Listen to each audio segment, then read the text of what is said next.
Hello students, आज की इस वीडियो में हम कैश फ्लो स्टेटमेंट की ऑपरेटिंग एक्टिविटीज़ के बारे में सीखेंगे। हम जानेंगे कि cash flow from operating activities कैसे कैलकुलेट करते हैं। कैश फ्लो स्टेटमेंट का फॉर्मेट लगभग सभी स्टूडेंट्स जानते हैं, लेकिन मोस्टली स्टूडेंट्स को ऑपरेटिंग एक्टिविटीज़ कैलकुलेट करने में दिक्कत आती है। एग्जाम पॉइंट ऑफ व्यू से इस चैप्टर से 6 to 8 मार्क्स का क्वेश्चन आता है। तो सबसे पहले हम जानेंगे कैश फ्लो स्टेटमेंट क्या होता है।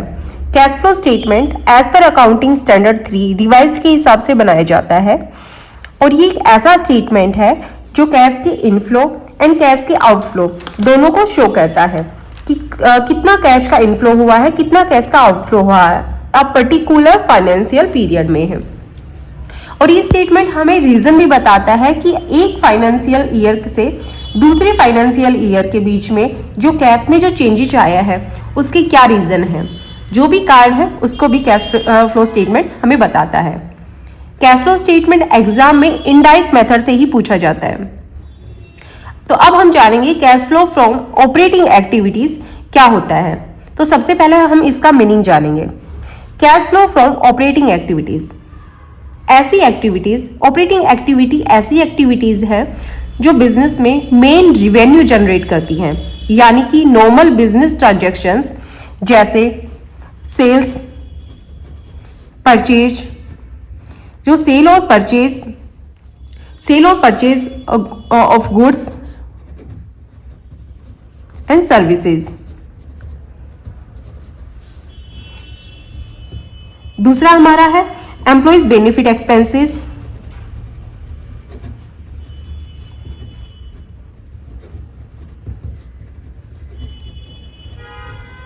थर्ड हमारा आता है इसमें ऑफिस एक्सपेंसेस।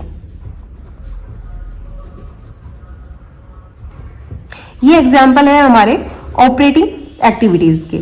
ऑपरेटिंग एक्टिविटीज में आता है sale, purchase of goods and services, employees benefit expenses और ऑफिस एक्सपेंसेज। अब देखेंगे हम cash flow from operating activities निकालने के लिए सबसे पहले हम लेंगे नेट प्रॉफिट बिफोर टैक्स।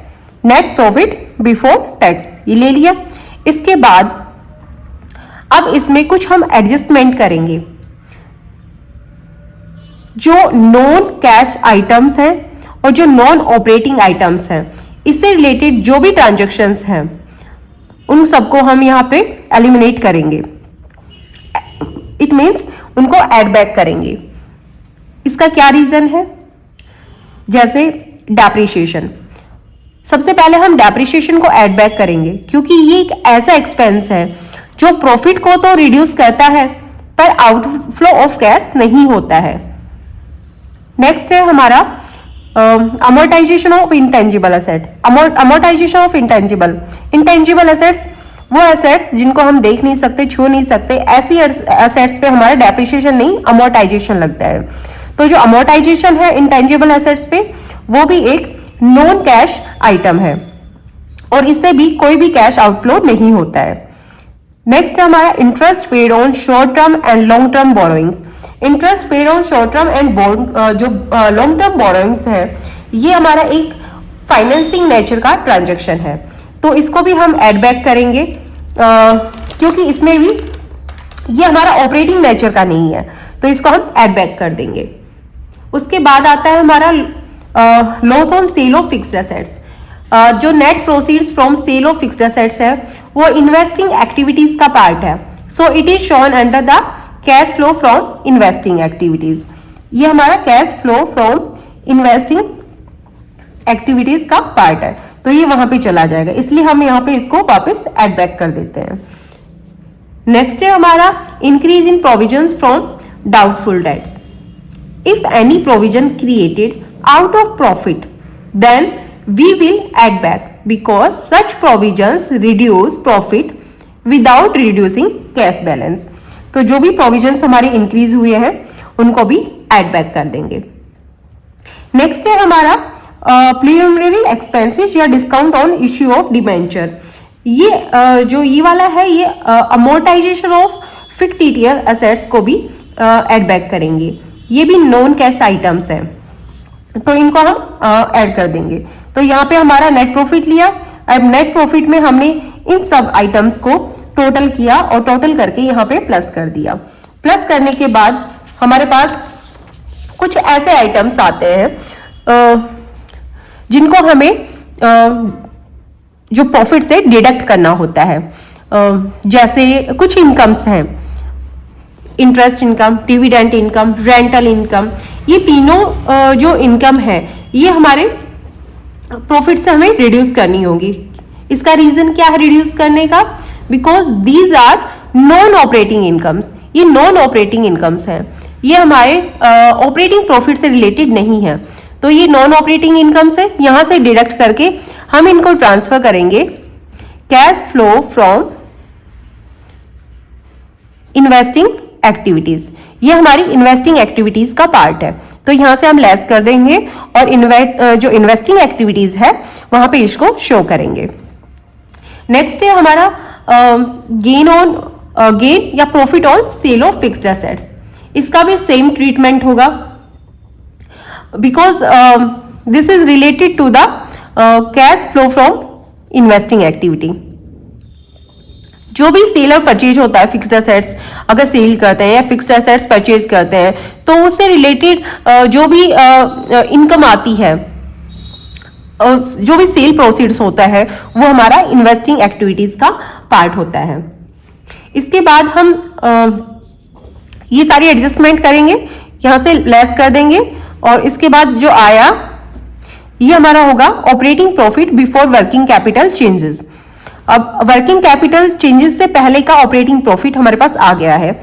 अब इसमें हम ऐड करेंगे जो भी वर्किंग कैपिटल इंक्रीज, जिससे हमारी वर्किंग कैपिटल इंक्रीज हुई है वो वाली चीजें यहां पे हम ऐड कर देंगे और लेस करेंगे जिससे वर्किंग कैपिटल डिक्रीज हुई है। तो वर्किंग कैपिटल इंक्रीज कब होती है और वर्किंग कैपिटल डिक्रीज कब होती है? तो वर्किंग कैपिटल इंक्रीज कब होती है और वर्किंग कैपिटल डिक्रीज कब होती है? जब हमारे करंट एसेट्स रिड्यूस होते हैं, इट मींस डिक्रीज होंगे, तो हमारी वर्किंग कैपिटल बढ़ती है। और जब करंट लायबिलिटीज इंक्रीज होती है तो वर्किंग कैपिटल बढ़ेगी। इट मींस वर्किंग कैपिटल और करंट लायबिलिटीज में पॉजिटिव इफेक्ट है और करंट एसेट्स और वर्किंग कैपिटल में इनवर्स रिलेशन है। अगर वर्किंग कैपिटल इंक्रीज हो रही है इट मींस करंट एसेट्स हमारे डिक्रीज हो रहे हैं। दूसरा है हमारा करंट एसेट्स जो हमारे इंक्रीज होती है, it means working capital decrease होगी।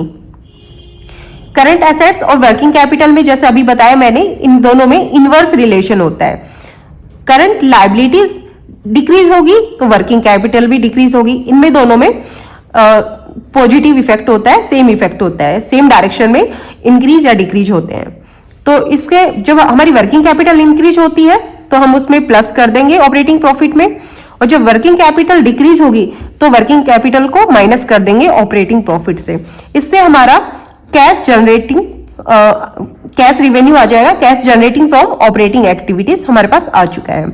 अब इसमें से हम जो भी इनकम टैक्स जो पे करते हैं, इस साल जो हमने इनकम टैक्स पे किया उसको यहां से माइनस कर देंगे, तो ये हमारा आ जाएगा net cash flow from operating activities. तो ये हमने जाना कि ऑपरेटिंग एक्टिविटीज को हमने कैसे कैलकुलेट करते हैं, ये अभी हमने जाना है। और नेक्स्ट क्लास में हम पढ़ेंगे दूसरे मेथड्स, दूसरी एक्टिविटीज इसके बारे में जानेंगे।